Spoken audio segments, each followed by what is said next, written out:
Welcome to the show. I'm your host, Dr. Mike Wall. Today, I'm very pleased to have the talented Alan Hawco on the show to talk about how he keeps healthy even when juggling a busy television and film career as an actor, writer, and producer. Hawco was born on Belle Island and is the youngest of 4 children. He moved to the Goulds at an early age and graduated from the National Theatre School in 2000. He's since gone on to develop and star in series like our own Republic of Doyle, Caught and Frontier, as well as star in international series like The Book of Negroes and most recently the critically acclaimed Jack Ryan series. Throughout it all, Alan's been able to maintain his fitness and take care of his health, both physical and mental. So today we sat down in his garden, a place we'll learn plays a big role in his wellness, with his 2 dogs, Lana and Tulip, to talk about how he does it.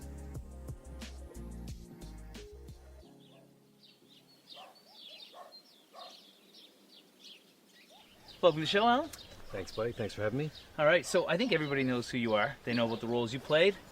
They also know from watching TV, they know how fit you are. So I think there's a big difference between like people that get in shape for a short period of time and the people that are just always kind of in shape. I consider that more like wellness, right? So right. You must have a philosophy towards it because you are consistently... Well, it's your philosophy, so... Well, not so much. So, yeah, no, I mean, for me, I had to get into shape at the beginning of Republic of Doyle, so I wasn't... because on camera is not realistic. So the realistic... our realistic image of ourselves in real life doesn't translate in the same way on camera, so you kind of have to be 10% skinnier than you would be if you were trying to be like a normally fit, or whatever words you want to use. So I came to see you, and then you helped me figure out a program and a plan and a way of thinking more than just that it wasn't a short-term ride, that it was a long ride, you know? Right. I mean, but along the way, you kind of tweaked the information that was given to sort of adapt to like what you had to do. Because it's ironic, you've done like lots of different roles. You've done things like Shakespeare and some serious theater acting. You've done lots of movies, but a lot of your roles also play off of your fitness. Like you've played soldiers in Hyena Road, and you've been on Jack Ryan, and you're getting chased by cops in Caught, or you are chasing people in Doyle. Like those are jobs that you can't actually get unless you fit the part. Right. Yeah. So how has fitness sort of played a role in your acting carear? Well, there's a stamina that goes with it, right? So you like the very first pilot of Republic of Doyle, before I started training as an adult, because as a child you train for 20 minutes and you're ripped, and it lasts for a month, and it's like, you know, then you hit 30 and then that kind of goes away, and then every day it goes farther and farther away. So we did the pilot of Republic of Doyle, and I had to do this rooftop chase, which ended up in the series that aired, or a version of it. And after it, I was just destroyed. And I was 32, and I was destroyed, man. And I was a whole day of running, and I was like, it wasn't just about the visuals or the appearance. It was about, like, how can I, how do I have the stamina to kind of get through these physical challenges and mental. Mental was a big part of it, and that was the other reason why I kind of decided to shift. I was smoking and drinking pints of beer, and because up until that age, like you get away with it. Yeah, you drink 9 pints. I heard a story that Mel Gibson used to drink like 12 pints at lunch or something during Lethal Weapon. Like slightly believable. Yeah. I know now that we know. I think the story was from him, but it was it's just like, when you're in your 20s and whatever, you can do whatever things you want to yourself, and there's no impact. But in getting ready for it, I guess I just felt like I had to be there. And then once you get there, it's not so much about the image. It's about maintaining a certain level of health so that you feel like you're ready to go at any given moment. Right. Well, you said something that's really important there, I think, is that you had to be there. But most people, you have to have a reference point in order to know where you got to get back to.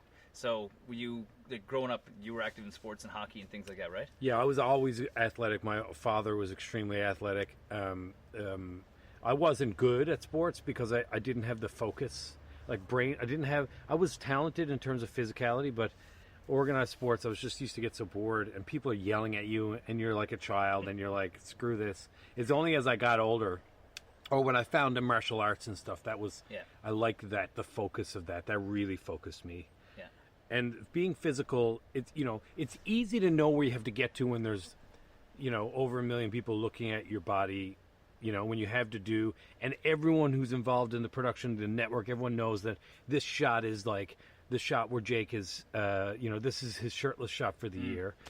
It's easy to it's also easy to get really freaked out by it. Right. Like in season 1, I wasn't freaked out at all because I was like, Jake's a little pudgy and that's cool. Yeah. And in real life, I wasn't, but on camera, I looked a little bit.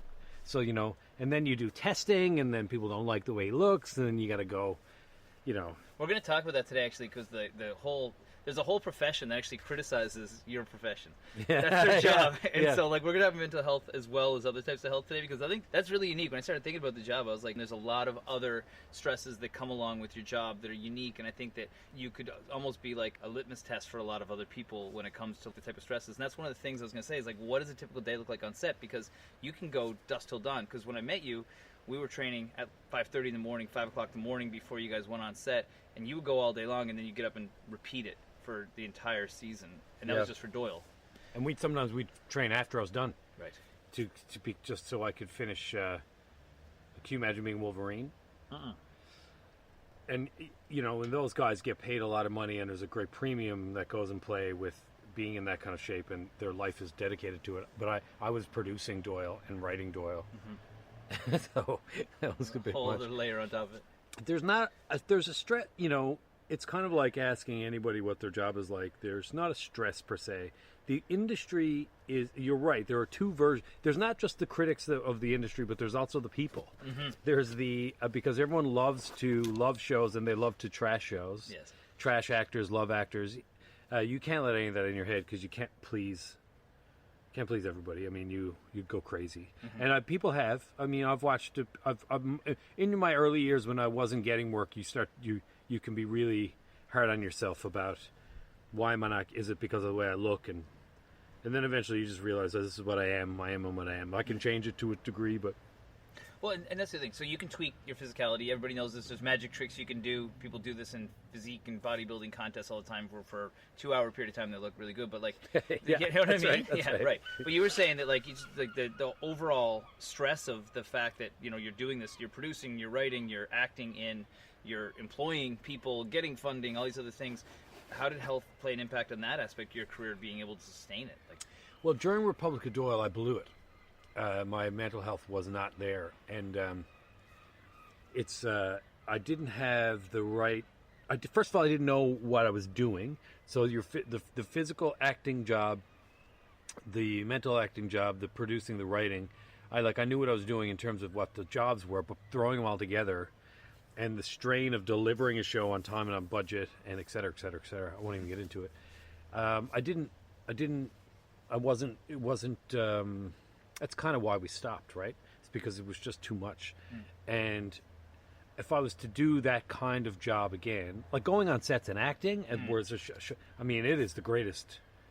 In my early years, I didn't love it as much as I love it now. Now being on Jack Ryan, for instance. I mean, it was just fantastic to go play on a set and be someone else for someone else. And I just did it again recently, Hudson and Rex. And I didn't get in shape or didn't care about my physicality. The guy was a guy and I played the guy, but I didn't care about any of that. And it was really refreshing and open and way easier to keep your mental strength and that kind of stuff in line. Okay, so let's go back to a huge production, okay, like Jack Ryan. That's as big of a production as they kind of have for TV, okay? When you're on set, are there people that are there to help you take care of your health, or do people have to be responsible to take care of their health themselves? Do you have to have that skill set? Is that a necessary thing to have? If you're a movie star, you can have people. Like on Doyle, for example, because I had so many tasks and jobs, I had people to hand me my food. Right. And if I didn't, there's no way you can beat the stress and kind of not eat the carbs and the cheese and the grease because you're so burnt out. And movie stars sometimes have people who are support staff to keep them in line because it's so much a part of their machine. But when you're the rest of us, if there's one movie star on a set, the rest of us are all kind of just, you just got to use your own discipline. So if you don't have that skill set, then you could put yourself in a pretty you could get bad health quick. Go from leading man to character actor in 2 minutes. Yeah, I mean, not that that's a bad thing if that's what you want to do, but it's you do have to take full control because they feed you on a set, right? Right. And is it pizza and stuff like that? Well, I'm sure every caterer tries to do their best, but you're feeding the masses. Yes. In the hundreds. Yeah. So how long is that all stewing in a dish, waiting to be put out? Yeah. And it's hard to you really need to be on top of it. So I got a question for you about nutrition, because nutrition obviously plays a big part in staying in shape. Do you eat differently when you're getting ready for a role than you do when you are in day-to-day life? Yes, of course. I mean, yes, depending on the role. Yeah. So if it's a role where I don't care, like I did a part where I was, in Frontier, where I was had a big beard and was dressed in fur, so I ate a lot more carbs during that time. Right. And worried a lot less about it. Yeah. But you still got to maintain a certain level of discipline, and not just discipline, it's energy too, right? So if you're eating crappy, you're feeling crappy, and everyone knows that, but it's hard to know what the difference is. So you eat. I try to do, early morning after a workout. Try to work out first thing, and then I eat after, which I know is bad. But it's I do a little something with my coffee, with sugar in my coffee or honey. Yeah. And then I work out. Well, we'll talk about honey too. Yeah. You got your beehive in your backyard. That's right. Yeah. And I put a little, and I use that as the engine burner. And then I work out hard, and then I have a protein shake, and then I usually walk the dogs, and then I eat something like yogurt and berries or something, and almonds. That's how I start my day. Then I eat something protein and carby in lunch, and then evening I try to eat something very proteiny with a few snacks in between. That's when I'm prepping for a role. Yeah. It's really, I mean, for me, I love eating and I love socializing and I love being with people, and it's really hard to people. When I first started to make that transition, people get mad at you. I don't know what it is. It's like the early days, you feel like people are like, it's like they think you're judging, and you're like, no, I'm just. I remember at my buddy Shams's wedding, I looked so thin in real life, and people were like talking to me like I had some kind of disorder.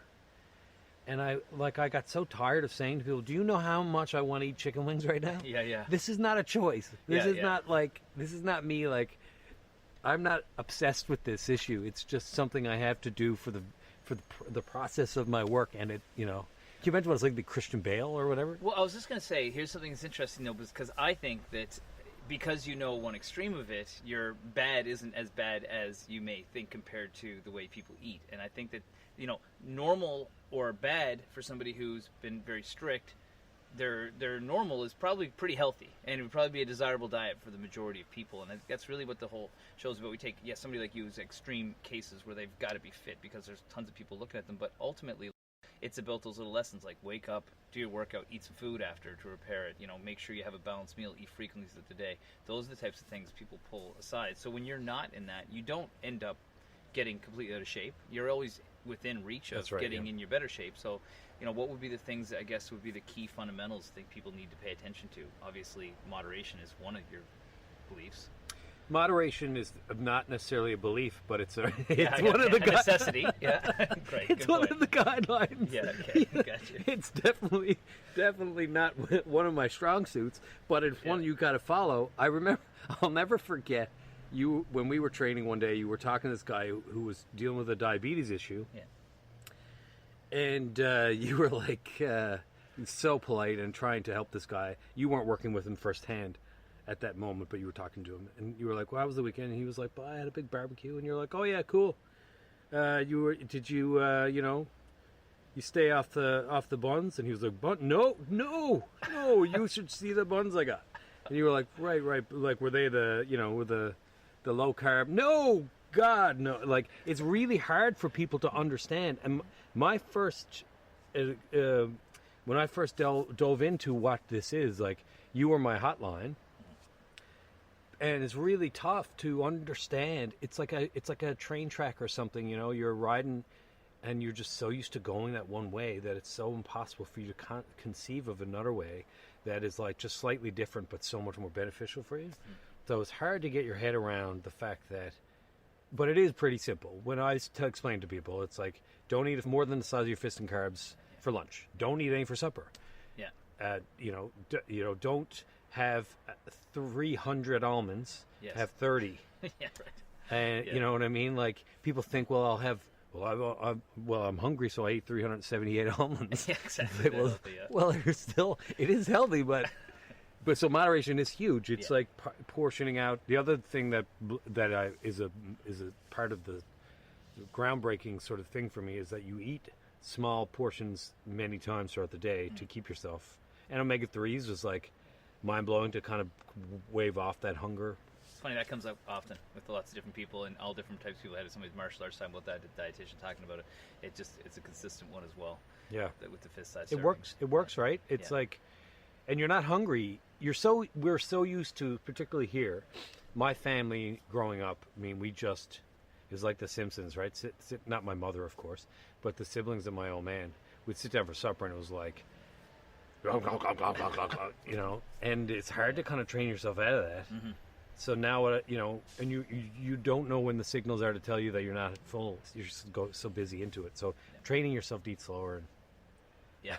I think we said that, though, having somebody as a resource to be able to understand what things do to you. So it's like most people walk into a bar and they know how many drinks they need to have to get a desired response, right? And they can pick something off a shelf and know exactly what it is, but they can look at their food all day long and never know what it's going to do to them. But on the same vein for you, like, I think when you take your view towards nutrition, you grow your own food. Right? That's like right. You've even got your own. So again, somebody who doesn't realize how good they are when it comes to their nutrition. But I'm looking out right now. We're outside. I see your greenhouse, which is full, and it's a good-sized greenhouse. And then you've got tons of vegetable beds outside of it. So like you're growing your own food here now. Yeah, that came about because my wife is passionate about that kind of stuff, and it's something for us to do. My dog is snoring. If you can pick up a snore on the. In the BG, it's my dog snores like a chainsaw. We do that, and then you taste it. You grow broccoli for the first time, and then you taste it, and you're like, that is a loud snore. It's a loud snore. You taste that broccoli, man, and you're like, the broccoli we eat in the store doesn't even. What I'd really like to do is have a barn or someone to look after livestock and stuff like that, so you knew everything you were kind of bringing into your house, like, because we grew up on moose meat. My old man used to hunt. We couldn't have, it's not like we were running down to the butcher to get steaks every night. We just didn't have that kind of lifestyle or income. So my old man would get rabbit and grouse and moose, and we'd live off that all year. I had no idea at the time how good it was for us, right? So quality of food, doing it on the cheap is not hard when you're growing yourself. It's hard to grow here, so you need to, it's hard. This climate is tough to kind of grow all. We can't grow all year. Yeah, and that's the big thing. Dan Rubin was on, and he was talking about the new greenhouse project they're working on. So what they're doing is combining a root cellar with a greenhouse, and they can heat it for dollars a month, and it can produce enough food. And they're thinking about doing it for communities, and so I think that trend is starting to kick in here as well. And when you do have it, even if it's not for the full year, you've got a deadly produce for the whole summer. The greenhouse adds a couple of months to the growing season, so you kind of. It's a lot of work, but it's also, again, it's exercise. So that's the other thing that I've started to do is find, gardening for me is like about, I was explaining this to Alan Doyle, because Alan's wife gardens a lot, and he was never into it. Yeah. And I was like, dude, it's just an excuse to burn calories. Like, you're just exercising. Use it as a way to be out in the open. I do love it now, but it's really good exercise, and that's another big part of it. It's up and down. And what are you growing right now? So we grow a lot of hot peppers because we cook a lot of spicy food. We grow your basic salad stuff, kale and lettuce, celery. We love celery. Like, to put that in your potato salad, and to that kind of stuff. We're growing potatoes. We grow, and I'm really big into the tomatoes, but this is my first year trying it, so. I've got 30 tomato plants in there, and I'm probably going to yield about 15 tomatoes. That's all right. Because I'm learning. My first year of the garden, one salad. Yeah, exactly. Right. It's horrible too. Yeah. Well, our salads are deadly, and it's good. Yeah. Tell me about the. You said the honey. Okay, so I am not going to criticize anybody putting all natural honey that they actually produce themselves from their backyard in their coffee, because it's one of the best forms of natural sugar ever. What's the story on that? I think a lot of people have seen that. Well, Carol, so I don't ever use sugar. I don't eat sugar. Luckily, I'm one of those people that doesn't have a sweet tooth, and we just never had desserts growing up, and I'm just really lucky about that. I don't like cake. I don't like chocolate. I'm not really into it. But for my coffee is the only place that I do have a sweet tooth, and so we had bees move into our house. So we figured this out as you go along.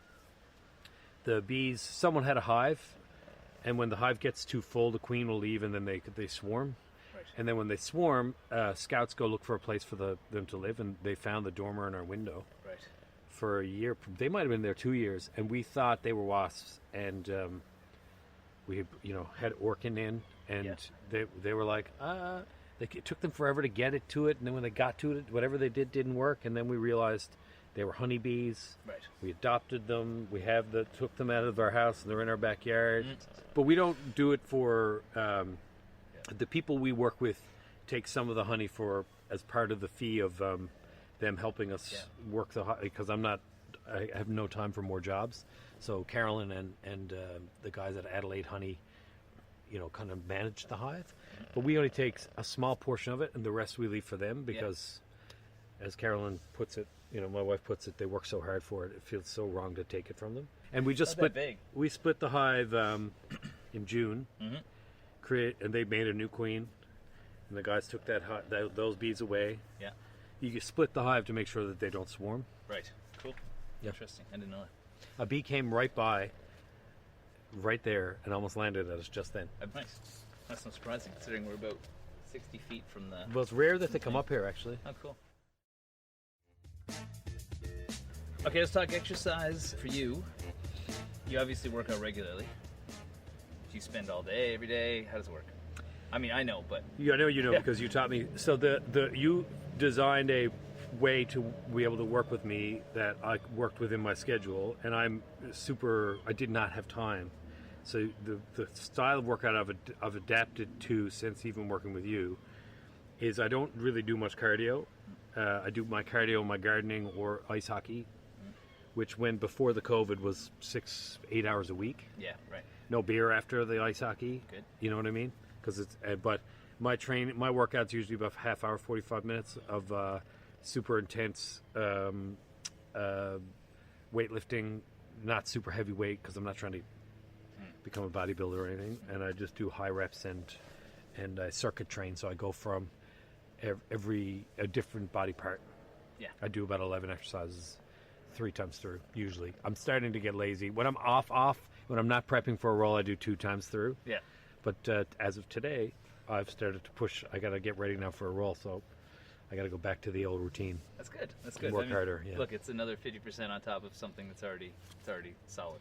And that's the funny thing, that if you maintain it, if you maintain your physical self and don't go from 1,000 to 0, and always maintain some level of number in between that's consistent, it never goes away. Well, this is something about you that I saw happen, was that you went from being in good shape before you started to train really frequently and be really strict about it, but then before long, you were in really good shape, more than you were in good shape, and so you migrated towards really good shape. So that became the normal state for you. So that's important. My for a lot needle of people, moved, because you were consistent throughout the whole thing. I think that's what a lot of people miss, is they have these periods of time when they go all out, and that's not really that important. It's more like frequency and then periods of higher and lower. But like even a pro athlete needs to take time off. Yep, and you know that was it's funny because it has been because you go through your 20s where you can do anything you want.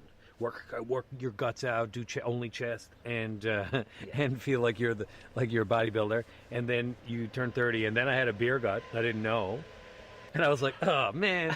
And then I wasn't in any way too overweight, but for an actor, you got to keep that away. So that was around the time that you and I started working out, and then you just got to keep doing something. And so this is a horrible way to look at it. And I know it's not a philosophy you would endorse, but if you're going to have fried chicken, you really the next day you've got to go do something about that. I'm not against that. I mean, it's more like it's a reward, as a treat, as opposed to restricting completely. I'd rather I think that people should definitely make up for those things. So yeah, I think that's fine. No, I mean like, oh, I can just do this. I'll go do it tomorrow, and then you don't do it tomorrow. You know, you start making promises to yourself you can't keep. Oh yeah. I'll just have fried chicken every day this week, and then every day next week I'll only eat salad. Like that, it won't work. Yeah.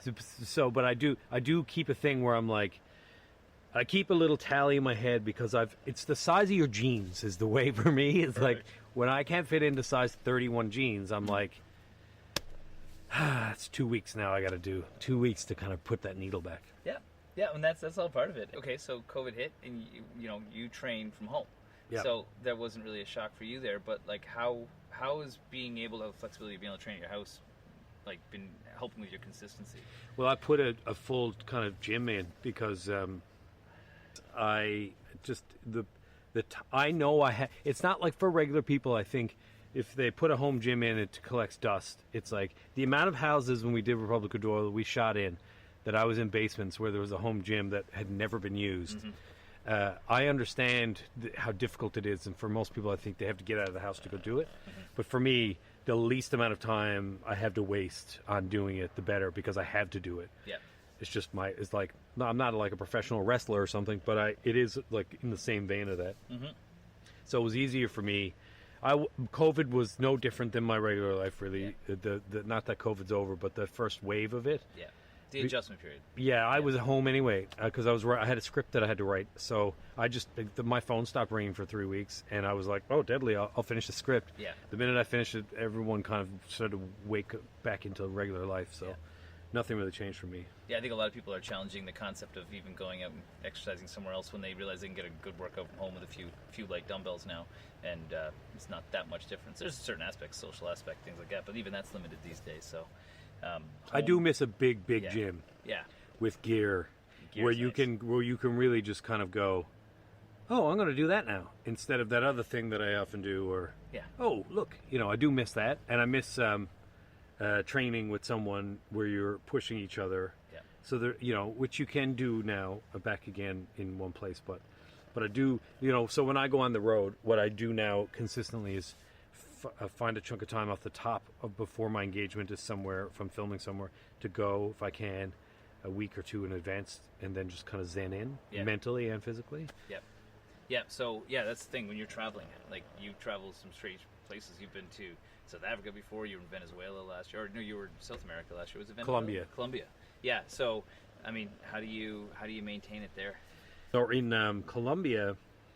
It was an army movie, and there's a bunch of young guys, everyone in the same boat. Right. So we all, one of my guys was trying to get giant for this other part he was doing. Yeah. Not muscular giant. He had to gain a lot of weight in that way, a non-toned weight or whatever. So he was training in a different way so that when he had to burn it off, he would still be in good shape. Right. So we trained together. We'd find like the local gym in Girardot. Mm-hmm. Paid our membership, walked there every morning. And then a lot of times in my business, you end up in a hotel with a gym. Yeah, right. So you're very fortunate that way. Well, okay, so that's another point. You've worked with all sorts of actors, and a lot of them very physically. You got Momoa, for example, and he trains like an animal. Like, and then you've got other people you've trained with on different shows, and you've trained with military guys and proper military people, but they all seem to get results. Like, is there one way? I mean, the basic math is the same. Yeah. You take in what you take in, and you burn off what you burn off. Your body uses what it needs for energy. Mm-hmm. You can play with that for a while, and you can take in more than you need and get away with it for a while. Mm-hmm. You can also go to the other extreme and try to cut and take in way less than you need. Mm-hmm. But there's always a breaking point. It's just so much easier to find that medium level of like, yes, I do not need cheese on everything. Yeah, right. I do not need cheese on everything. Yeah. Cheese on everything's good sometimes, but when you go a long period of time without it, your brain, your mental, it's not just about the vanity, which it sounds like it is in my case because that's what motivated me. Was literally just about all the people looking at my half-naked body, but it really is the mental aspect of like how much clearer is my brain when you're not hungover. like as an example, if you're hungover, you don't think straight. It's the same thing if you're smoking cigarettes or if you're eating toxic crap.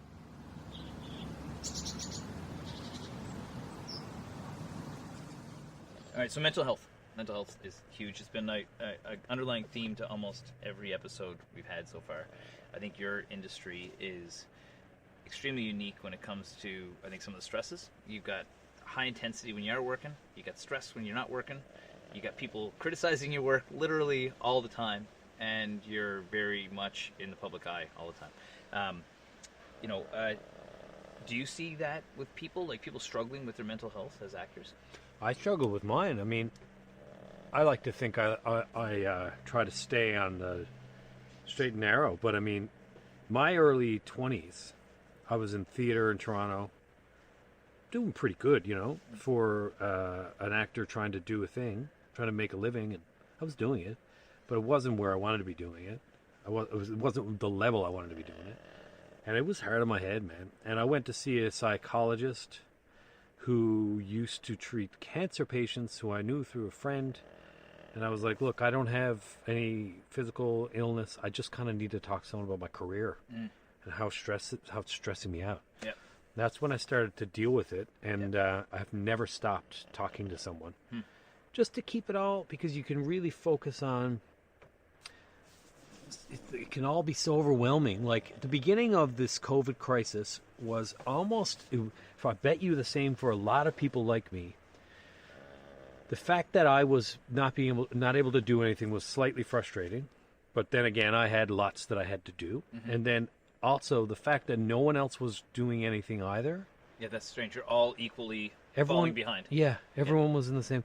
And then I got inspired to be like, well, I'm going to be the most ready when this whole thing is over. Yeah. Which I knew was ridiculous, but it was helpful for me to kind of like not get overwhelmed by the size and the enormity of this thing that we're all facing in COVID, right?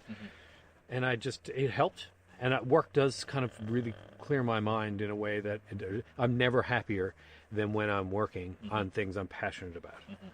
But at the same time, I'm in a place where I'm super, super, super careful about what I do with my time. So I don't want to do things that are not going to be satisfying because I know it'll affect my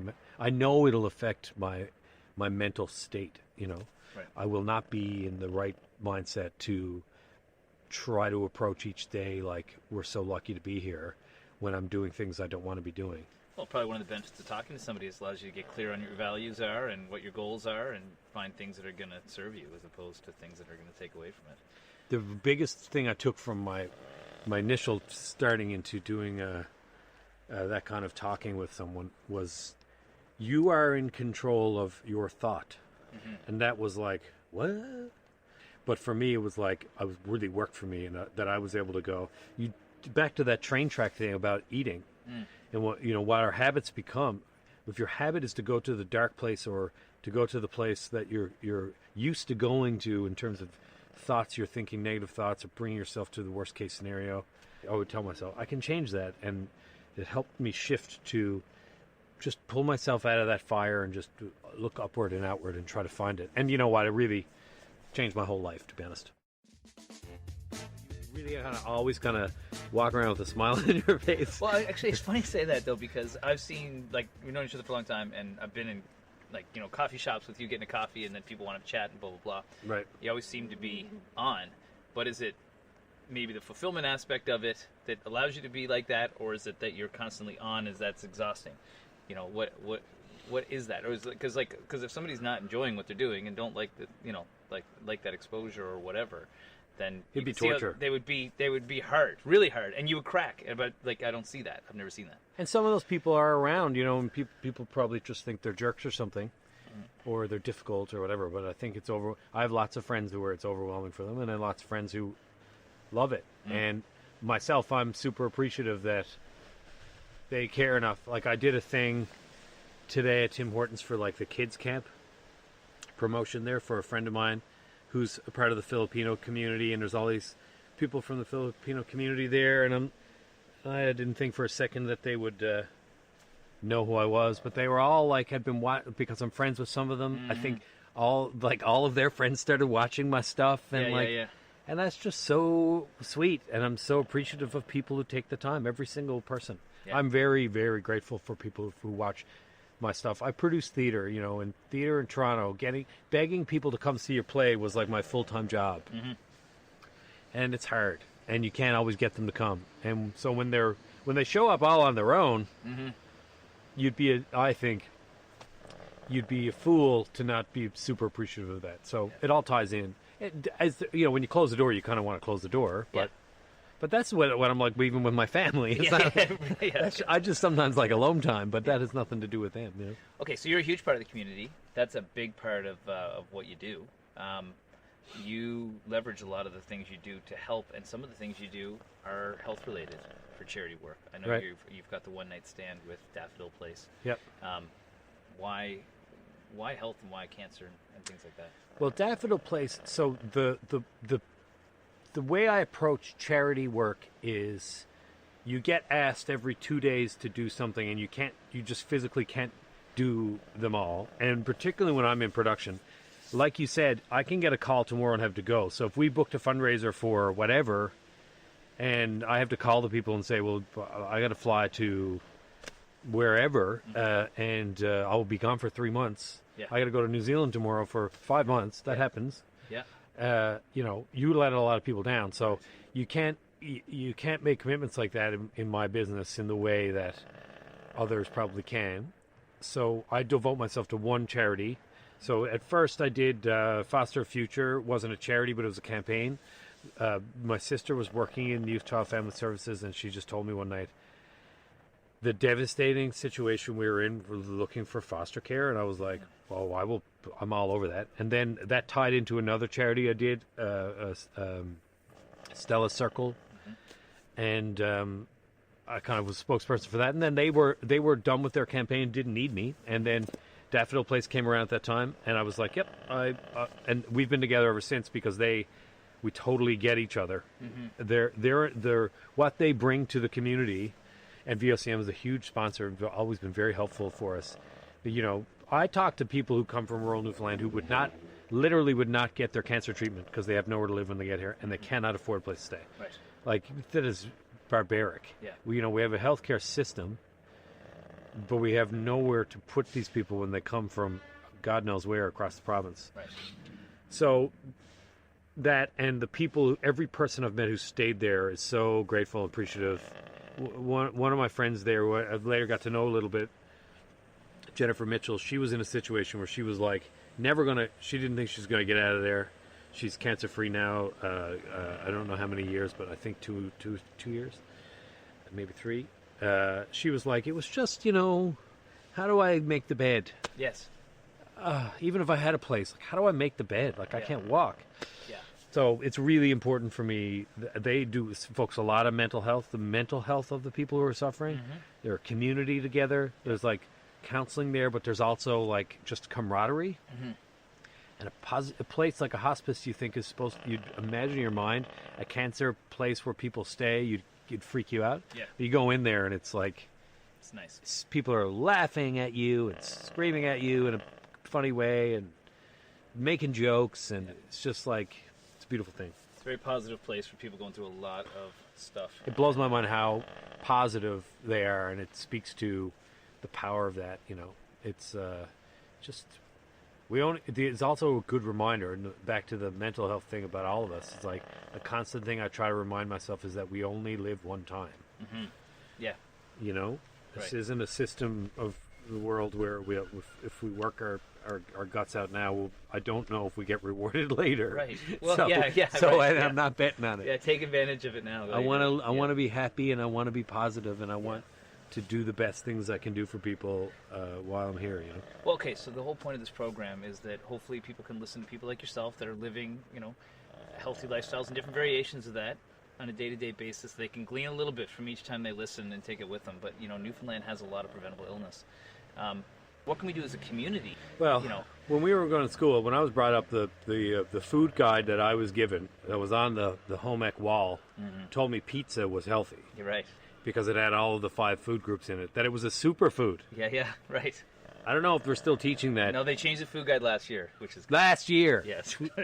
So, pizza, let me can tell you, it's delicious.